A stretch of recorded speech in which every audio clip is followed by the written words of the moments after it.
May panibagong casualties sa tinaguriang bold reset ni PBBM.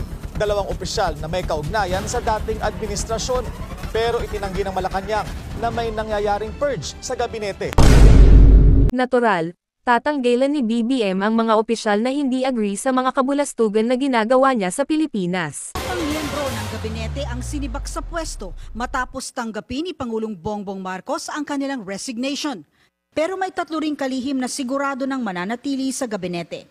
Tanggal sa pwesto si Solicitor General Menardo Guevara na pinalitan ni UP Law Dean Darlene Berberabe. Tinanggal din bilang chairperson ng Commission on Higher Education si Prospero de Vera na pinalitan ni Commissioner Shirley Agrupis.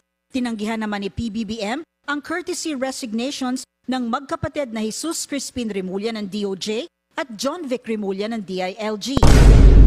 Hindi niya talaga tatanggalin, lalo na si Tanda, tiyak sasambulat ang mga paglabag niya sa batas, lalo na ang pagbebenta ng gold reserve at yung mga fill-in-the-blank sa 2025 national budget. Mananatili rin sa gabinete si Defense Chief Gilberto Teodoro.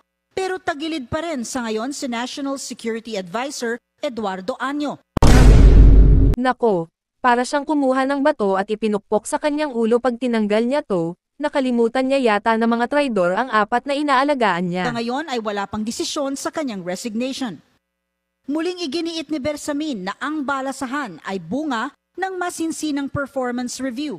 Pero para sa ilan, tila target ng shake-up ang mga dating tauhan ni dating Pangulong Rodrigo Duterte.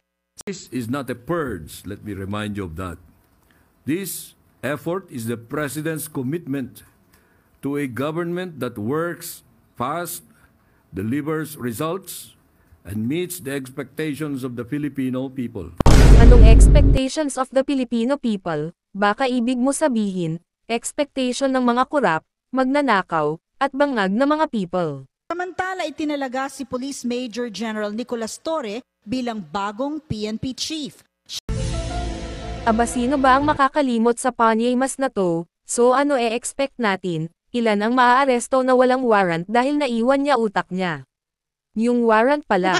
Ang kauna-unahang miyembro ng Philippine National Police Academy na nasungkit ang pinakamataas na posisyon sa PNP. Tradisyonal sa PNP na ang naa-assign na hepe ay galing sa Philippine Military Academy. Di na nakapagtataka yon, isinugol niya ba naman ang pagkataon niya para lang pagsilbihan ang mga pang-aabuso ng administrasyon?